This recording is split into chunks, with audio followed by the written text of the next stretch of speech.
ऐसा financial instrument है जिसको पॉजिटिव लाइट में भी देखा जाता है और नेगेटिव लाइट में भी देखा जाता है, और मुझे लगता है इसमें क्रेडिट कार्ड की गलती नहीं है, गलती है कि आप इसका इस्तेमाल कैसे कर रहे हैं। तो ये एक जगह आपके क्रेडिट स्कोर को सुधार सकता है, तो वहीं अगर आप कोई बहुत बड़ी परचेज नहीं कर पा रहे हैं तो उसे खरीदने में मदद कर सकता है। लेकिन अगर आप क्रेडिट कार्ड के बिल का समय पर सही से भुगतान नहीं करेंगे तो ब्याज पर ब्याज, ब्याज पर ब्याज बहुत बड़ा अमाउंट आपके लिए क्रिएट कर देता है और आप किसी ना किसी तरह से इस लोन के तले दब जाते हैं। तो इससे आपको बचना है और इसके लिए आरबीआई ने भी कुछ कदम उठाए हैं।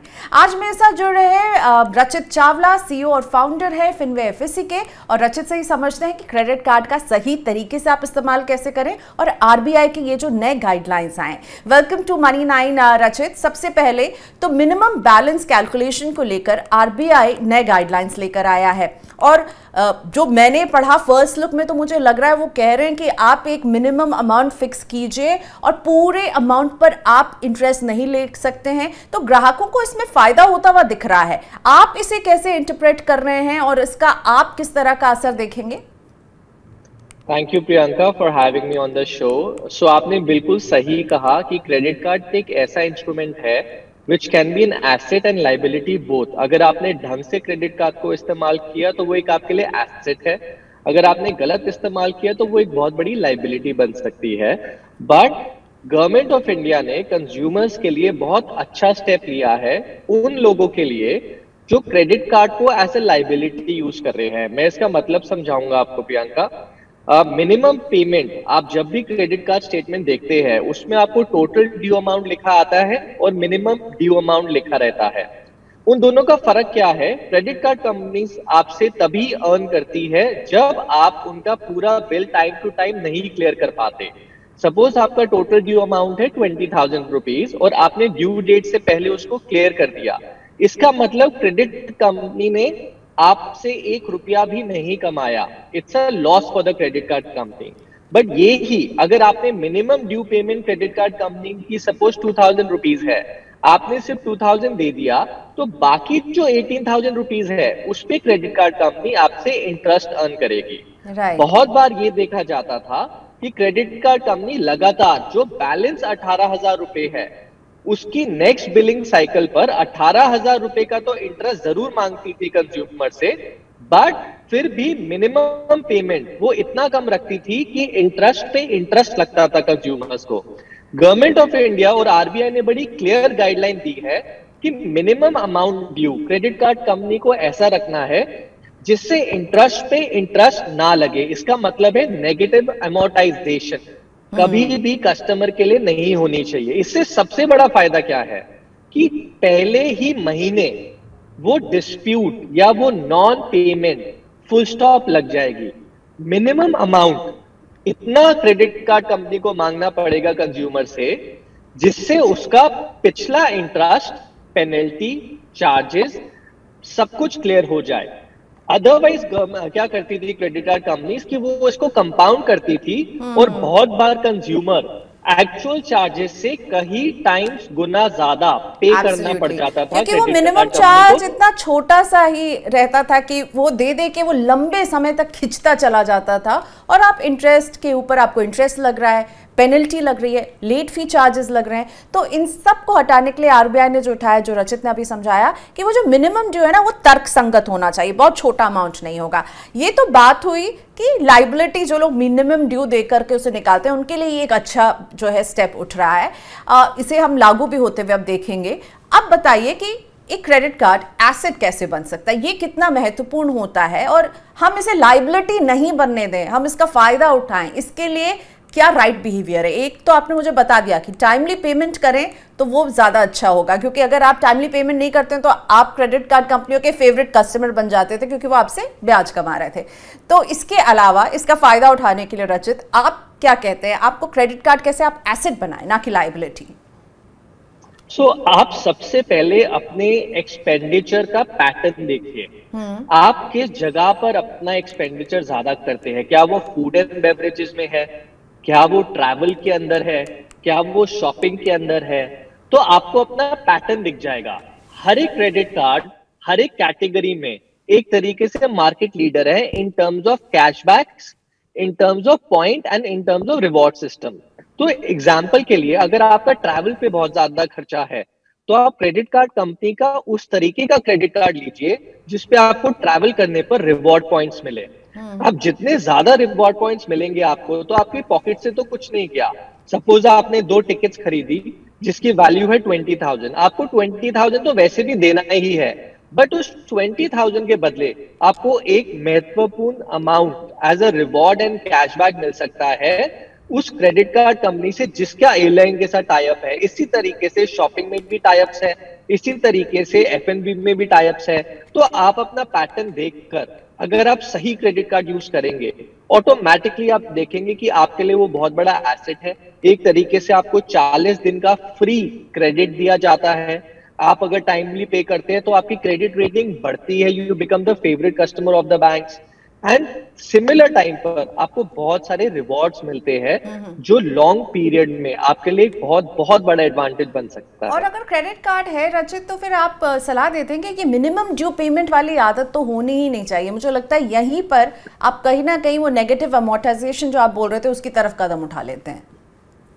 Absolutely. And Priyanka, minimum due payment देना मुझे नहीं लगता कि अनलेस एंड अनटिल बहुत ही ज्यादा फाइनेंशियल स्ट्रेस में है आप एंड कोई वे आउट ही नहीं है तो मिनिमम ड्यू पेमेंट देना कोई अकलमंदी नहीं है, क्योंकि जितना भी डेफिसिट अमाउंट है उसका इंटरेस्ट बहुत हाई होता है, उसके चार्जेस बहुत हाई होते हैं। उससे ज्यादा बेटर तो है कि आप पर्सनल लोन लीजिए, बट क्रेडिट कार्ड का जो मीटर है वो कभी स्टार्ट मत होने दीजिए, क्योंकि एक बार स्टार्ट हो गया इसको बंद करना बहुत मुश्किल है।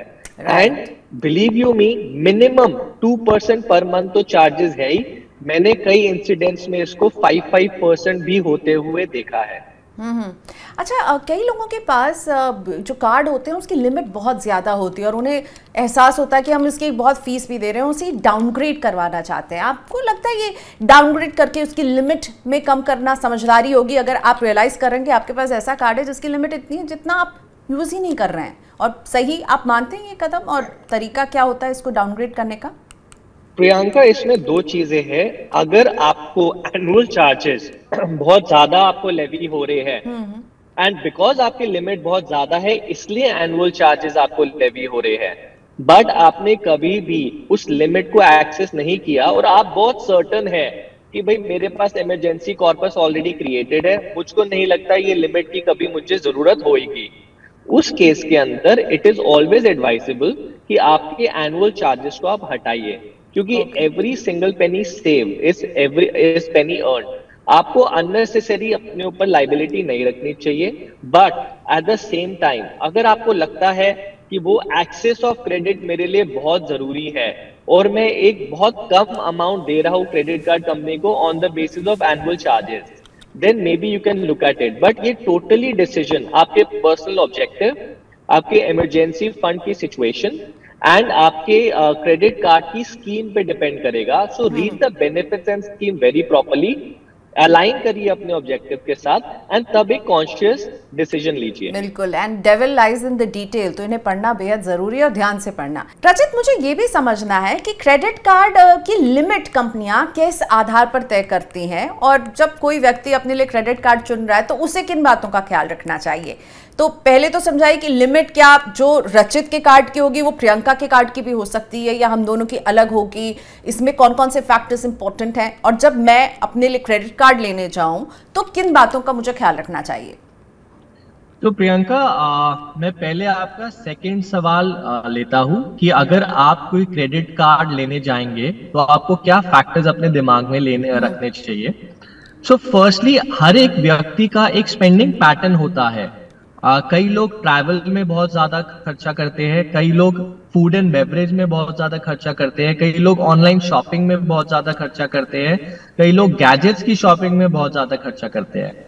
अब यूनिक चीज क्या है, हर एक क्रेडिट कार्ड कंपनी एक बेनिफिट्स देती है जो अपने कार्ड के की फीचर्स है हाईलाइटेड होते हैं हमेशा, एंड हर एक credit card company in same चीजों पर अलग अलग प्रकार के बेनिफिट्स देती है। कुछ क्रेडिट कार्ड कंपनी ट्रैवल को लेकर बहुत अग्रेसिव है क्योंकि उनका उस स्पेस में टाई अप हुआ है, कुछ फूड एंड बेवरेज से रिलेटेड है, कुछ हमारी ई कॉमर्स शॉपिंग से रिलेटेड है। तो अगर आपका एक्सपेंडिचर का पैटर्न ट्रैवल की तरफ थोड़ा सा ज्यादा है, तो मैं आपको सजेस्ट करूंगा कि आप उस क्रेडिट कार्ड कंपनी के साथ टाई अप करिए या उस क्रेडिट कार्ड कंपनी का कार्ड लीजिए जो आपको सबसे ज्यादा रिवॉर्ड पॉइंट्स ट्रैवल में देता है और सबसे ज्यादा कैशबैक्स उसमें देता है, सो दैट आपका जो मेन स्पेंडिंग पैटर्न है उससे आपको मैक्सिमम रिवॉर्ड मिल सके। यही अगर आपका मूवीज में बहुत ज्यादा एक्सपेंस है। ओके, राइट रचित। सो यानी हमें अपने स्पेंडिंग बिहेवियर के हिसाब से अलाइन करना चाहिए कि हमें किस तरह का क्रेडिट कार्ड चूज करना है। और मैंने एक सवाल ये भी पूछा था कि लिमिट कैसे तय होती है क्रेडिट कार्ड की, कंपनियां कैसे तय करती हैं कि एक कार्ड अगर रचित को दिया जाएगा तो उसकी इतनी लिमिट होगी, प्रियंका को दिया जाएगा तो उसकी इतनी लिमिट होगी, लिमिट कैसे तय होती है? So Priyanka, average quarterly balance generally credit card companies देखती है before assigning a credit limit to any user. So अगर आपका सेविंग बैंक अकाउंट में क्रेडिट बैलेंस अच्छा मेंटेन हुआ है, आपका जितना ज्यादा एवरेज बैलेंस उतना ज्यादा क्रेडिट लिमिट।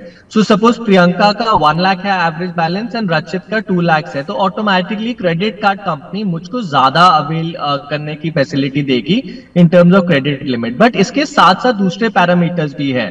सो क्रेडिट कार्ड कंपनीज आपको कंटिन्यूसली मॉनिटर करती है एंड अगर आप उनकी रीपेमेंट टाइम पर दे रहे हैं और इजीली दे रहे हैं, वो आपको time to time upgrade credit limit करने का अपॉर्चुनिटी भी देती है। सो आपने देखा होगा, आपको मेल आई है that you know your credit card is eligible for an upgrade. उसका मतलब ये है, हो सकता है इनिशियल असेसमेंट में आपकी क्रेडिट लिमिट एक्स थी, बट क्योंकि अब आपका रिलेशनशिप बन गया है and you have been paying on time, you are a good customer, तो क्रेडिट कार्ड कंपनी का कंफर्ट है क्रेडिट लिमिट बढ़ाने का। प्लस आपकी क्रेडिट हिस्ट्री, आपका सिबिल भी एक्सेस किया जाता है। दैट्स द रीजन कि अगर आप क्रेडिट कार्ड को टाइमली पे करेंगे तो आपका क्रेडिट स्कोर भी बेटर होएगा। All these factors are taken into account. तो मेरे बैंक अकाउंट का बैलेंस, मेरा क्रेडिट बिहेवियर, पेमेंट का क्या पैटर्न है, इन सब पर तय होता है। और जो क्रेडिट कार्ड की लिमिट होती है उसका आप कहाँ तक इस्तेमाल करने के लिए सलाह देते हैं एज ए फाइनेंशियल एक्सपर्ट? किस अनुपात में आपको इसका इस्तेमाल करना चाहिए? अगर 1 लाख तक की लिमिट है तो क्या मैं हर महीने या वो जो 40 दिन का पीरियड जो मुझे मिलता है 1 लाख की पूरी स्पेंडिंग कर सकती हूँ? देखिए, ideally it is an expense. So मेरे हिसाब से credit card for an expense, वो भी क्रेडिट के ऊपर, यानी आपके पास अभी पॉकेट में पेमेंट नहीं है बट आप फ्यूचरिस्टिक क्रेडिट लेकर आप स्पेंड कर रहे हो, तो मुझे नहीं लगता 30% थ्रेशोल्ड क्रॉस करनी चाहिए। ये मेरा रूल ऑफ थंब है कि आपके पास अगर तो सरप्लस पैसा है और आपने वो पार्क किया हुआ है कि ड्यू डेट होते ही मैं दे दूंगा एंड अभी मैं क्रेडिट कार्ड स्वाइप कर रहा हूं जस्ट बिकॉज उस पे कैशबैक है या रिवॉर्ड है, then you have the liberty to go as high as 80%। But अगर आपके पास बैंक अकाउंट में लिक्विड पैसा नहीं है और आप स्पेंड कर रहे हैं जस्ट सो दैट आप बाद में क्रेडिट कार्ड कंपनी को पे करें, तो कभी भी 30% को क्रॉस मत करिए, क्योंकि ये बहुत हाई रिस्क जोन हो सकता है। Tomorrow if you not able to pay, debt का बर्डन बहुत हाई है, बहुत महंगा पड़ सकता है ये आपको in terms of charges, late payment and interest.